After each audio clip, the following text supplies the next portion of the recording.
So Stacy and I had a conversation this week about the community advisory board. And I think that our conversations served to get her more clear on what I was looking for, which is really the kind of pushback and the identification of our blind spots with regard to how things work and how things are perceived. But she had some good questions too that I wanted to air with the group. One of those was, what do you want these people to do? Not vaguely, but concretely. What are you going to ask of them? What does the first meeting look like? And when is it? And so I thought I've got an answer for myself, but I wanted to float it with all of you. So my answer is we should have the first meeting when we can ask something of them, when we can ask them to review a specific thing, not the whole project, because I think they'll be much more successful at that, something a little more concrete rather than how do you think about what we're doing?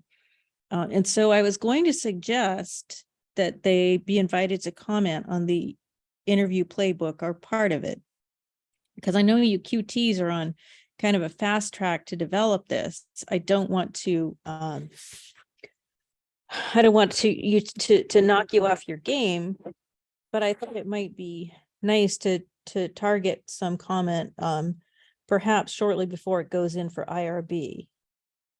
So that was my thought on how to engage that advisory board, and I just wanted to hear what you folks would say.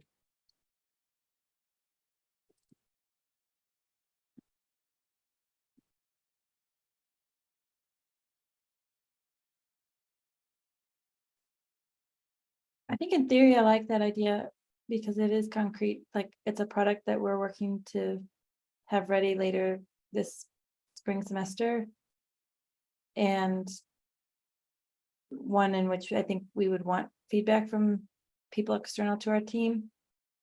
I guess what comes to mind, if that were something we agreed on, is I expect that might have a lot of little pieces to it. And so grinding through each little one, like thinking about how to solicit feedback seems then like a worthwhile next step. But I guess the first thing is to decide on whether this is something we want to do. I like the idea.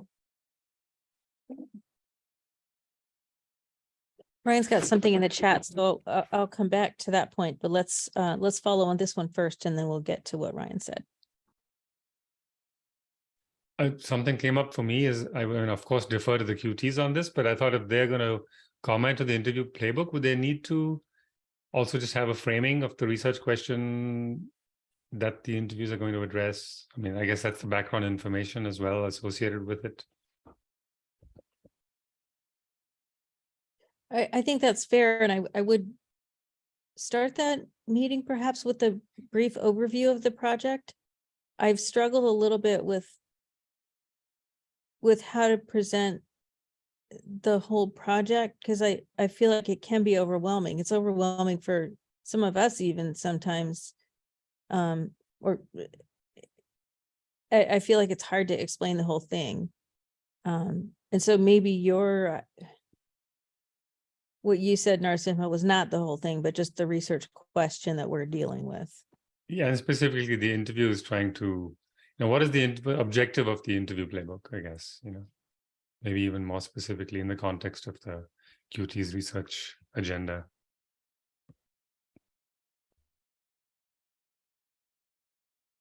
I do think there has to be some context too about like, why are we asking that?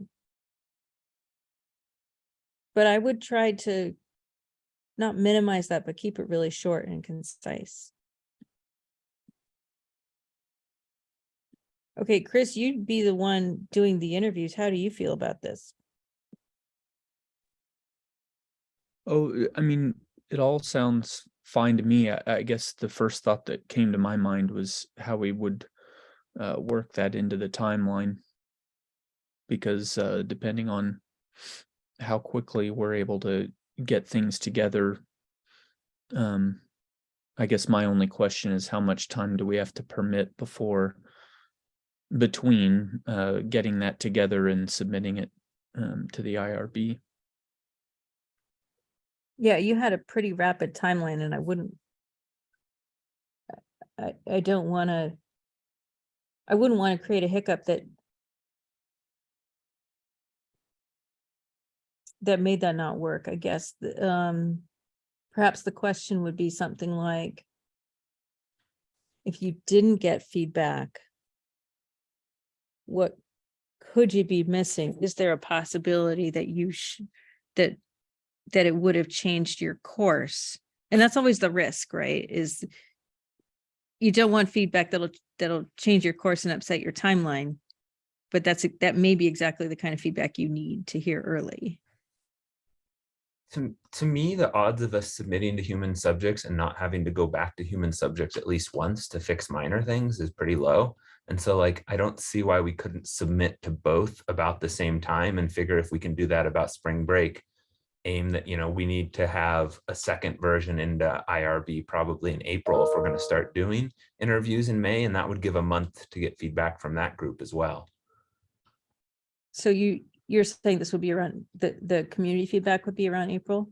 Well, I think our initial design idea was to have something to go to human subjects around spring break was my recollection of what our calendar looked like. And so if we were able to do that, to me, that means we send into human subjects the same time we send the community folks. We're probably going to have to make some changes to make human subjects happy anyway. So we could use that as a chance to bring that community group feedback into our revisions. Cool. Okay. So you don't feel that needing to make a revision is a problem with. No, I mean, they never like approve it the first time anyway. There's always small things that you have to adjust. Yeah. At least every time I do it. Maybe I'm just bad at human subjects, but Probably not. That's been my experience too, right? Yeah. Okay. So April seems like a good time, because one of Stacy's questions was when she's going to start contacting people, when should she ask them to be available for a meeting? Ellison and Chris, I was trying to remember, it was spring break that we had targeted, correct? So that would be mid-March, actually, even potentially. Yeah. Okay. And then let's take Ryan's other comment. Another option is to work on an expert model project with them first. Ellison and Ryan have put together a description of what Adam's first task would be, and it's around expert models. I kind of think it would be nice for the whole group to ask questions about that, but they haven't seen it. So I wonder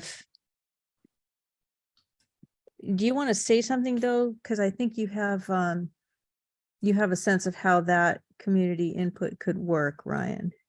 Yeah, so my thought there is, and what we had talked about a little bit at our December meeting, was developing with our group and thinking about like our community partners or advisory board as part of that, of models of how we think about change in home environments and what that looks like, so that like we're not just guessing, but we have some guideline of like, hey, this is what our group thinks is going to be important. The idea would be that helps to shape those interview scripts we would design. And so if we need to do something sooner than March as far as a task for the advisory group, I think that's something that would actually fit pretty well with that.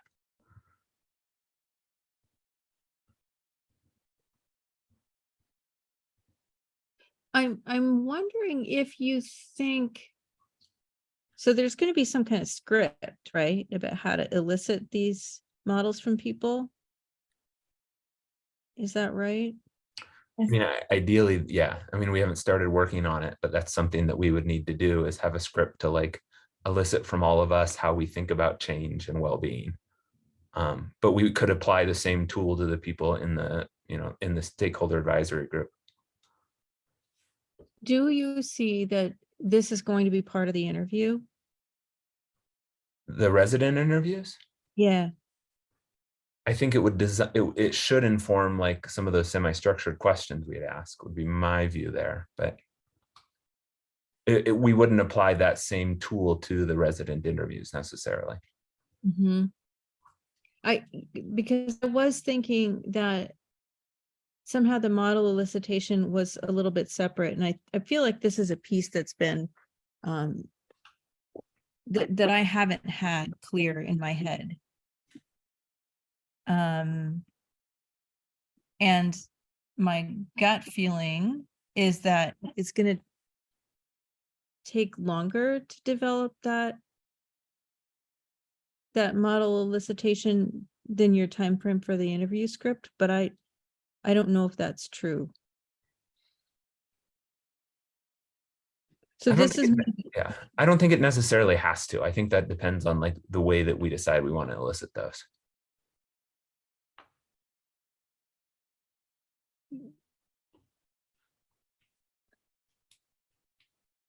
so I feel like this is something that needs its own discussion. I mean, maybe this is its own discussion, but in context of the community advisory board. Like what am I getting at here? The relationship between the interviews and the what we've been calling the interview playbook. That's one thing. The model elicitation is another thing, and then how they interact is a third topic that is of course relevant to both of them. And to me, those are not yet clear. Are they more clear in your mind than they are in mine? Are you asking me? Or I the guess two because you're involved? the only one who's been talking. So now you get asked. So like how I've been thinking about it in my head is we've got to ask residents interview questions. Mhm. Those questions should be based somewhat on like, you know, we worked the last meeting at coming up with an understanding of well-being and making sure we're on the same page about well-being. At some point, we probably need to approach like our theory of change model.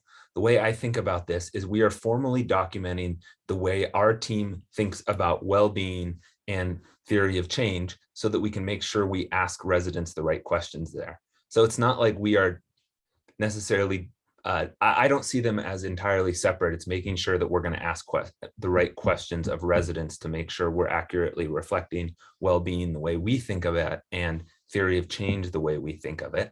And then that opens the possibility to we go interview people and it turns out they're thinking about it very differently. We didn't necessarily propose to do like structured elicitation with residents so much as semi-structured. So I think that's maybe where there's a little bit of confusion is I'm not viewing this as, oh, we're then going to do structured elicitation with residents.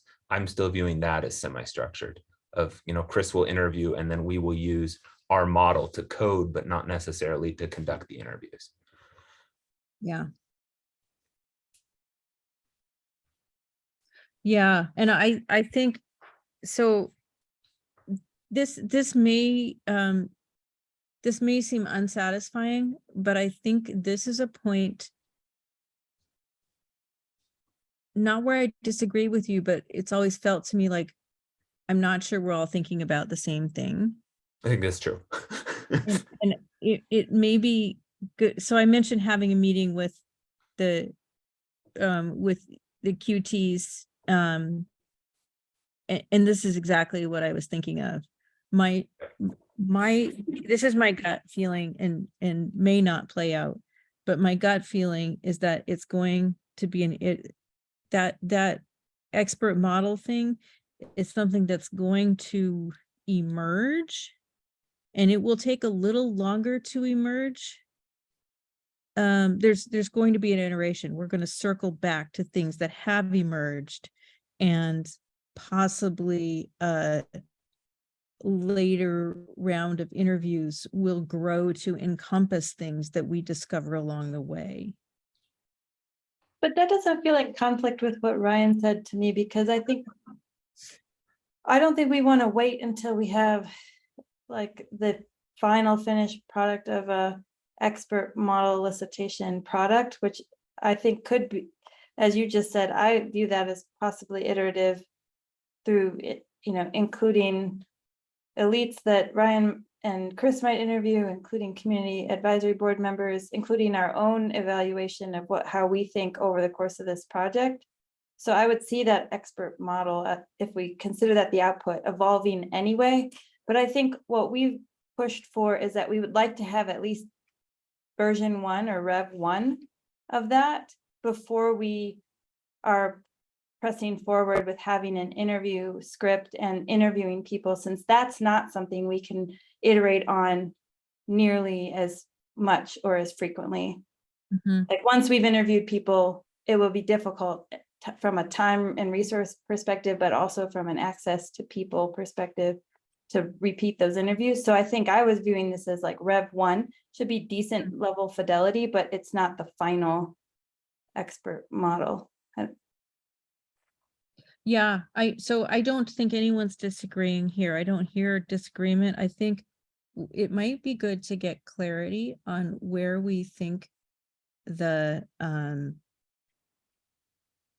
if you can consider like maybe an IRB submission or a freezing of a version or something as a deliverable, it might be good for us to think about where we think those deliverables might occur and what state each of those different products might be in. And we don't have to know that, but just the notion of like how complete something is at what point will tell us something about how we're perceiving the process. And it'll also tell us something about where the community advisory board should come in.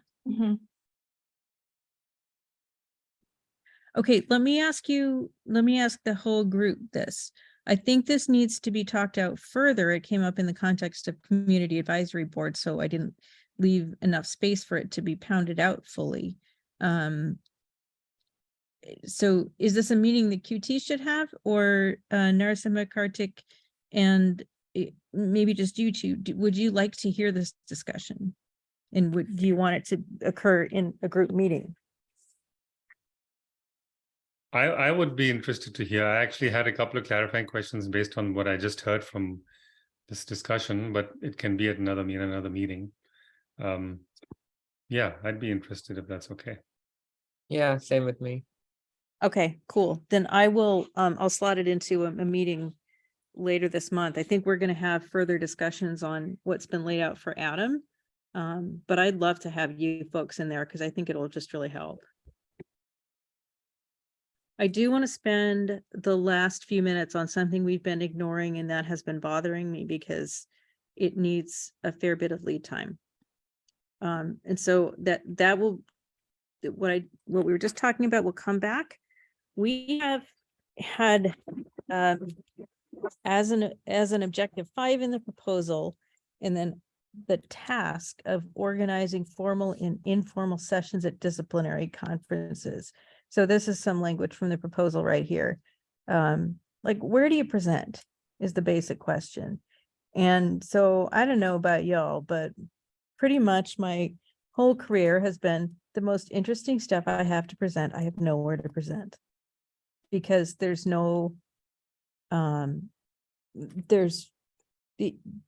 if it's in between things, in between disciplines, then it doesn't have a home at a disciplinary conference.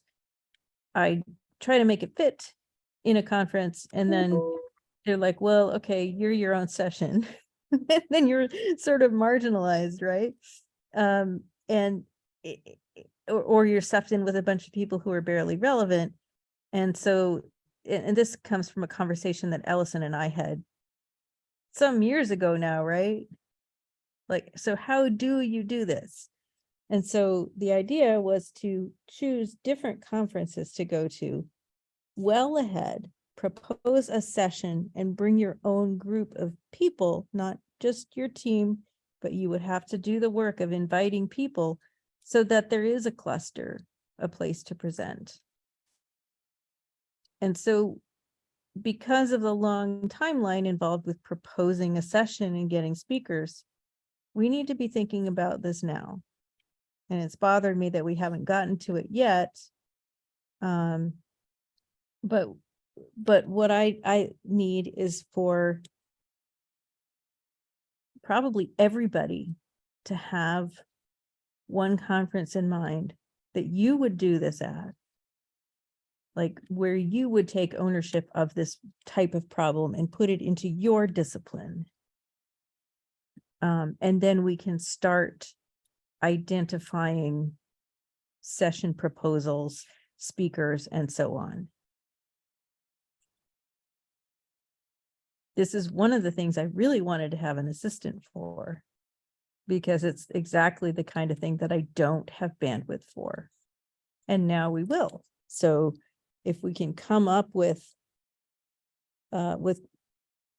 each targeting a conference and then kind of sequencing them, then we can have somebody do that work. It wouldn't be the work of identifying the people in your own discipline, because you have to do that, but the logistical stuff can have support.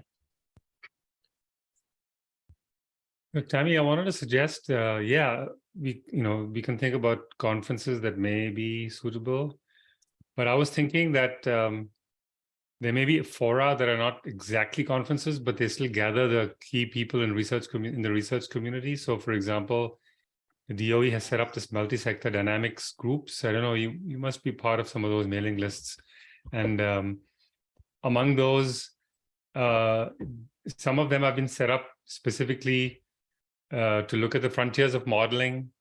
And there's one specifically I literally just got invited to, which is looking at communities of practice and the ideas for researchers to interact with practitioners. And, so that's an important forum. I think I think we can try to petition to make a presentation in that community. Because I haven't been invited to What's those. that? I haven't been invited to those things. Yeah, so I mean, I've been on a mailing list, but I didn't participate. But now in the specific one I was asked to join, it's actually very relevant to this project. So I thought maybe I will, and then I can bring you in. And but it's a nice forum, I think, from the modeling perspective, to talk about how we're trying to integrate non-economic aspects into it, and that would be a good place in this direction. Okay.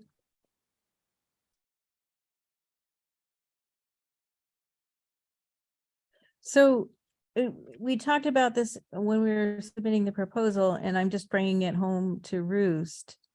And I think it might have been in the last throes of writing, everyone sort of offered up something. Oh yeah, we could do American Sociological Association or something. But now what I'd like everybody to do is bring forward the conference that where this work would be, or at least a symposium or a session would be interesting. You don't have to do it this minute, but maybe before the next meeting. And there's going to be enough of those that some of them will be a year or two out.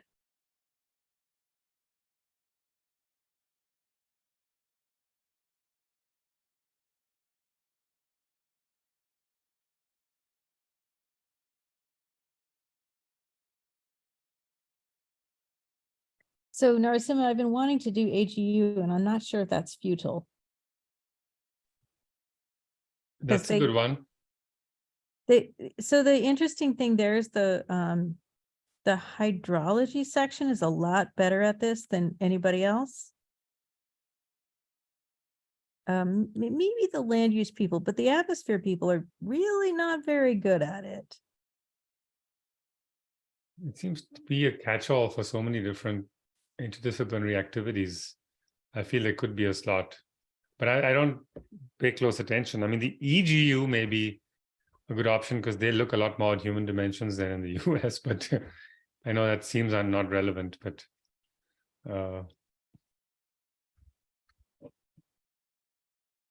we should try AGU, I think, definitely. So Adam, I have been to ERSS, and that's it's potentially a good idea. They're very, very energy focused. And so we might, but I think we could try to sell them on, let's do a section on energy, health, and transitions or something.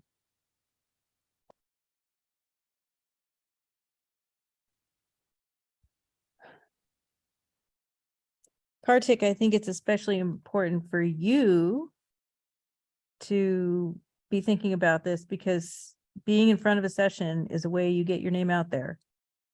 And inviting researchers in the field is a way you get known.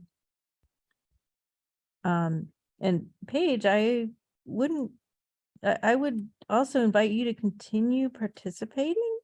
If this is something of interest to you, it might, I know you've already organized sessions and maybe you're not eager to repeat that experience, but just because you're not going to be at CSU doesn't mean you can't continue to participate in the conversation.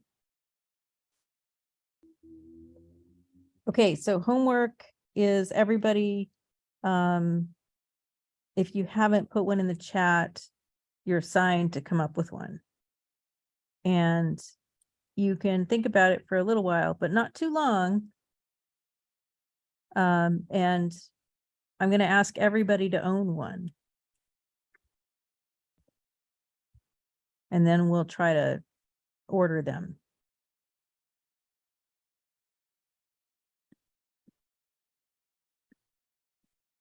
Okay, that's all I've got for today. Yay. Have a great weekend, everyone. Any last comments? I just entered mine in the chat. Cool, yeah. Great.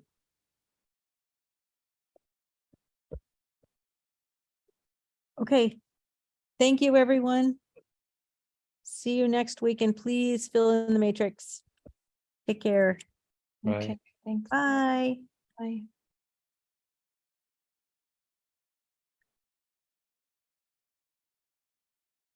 Hmm. Yeah, stop share.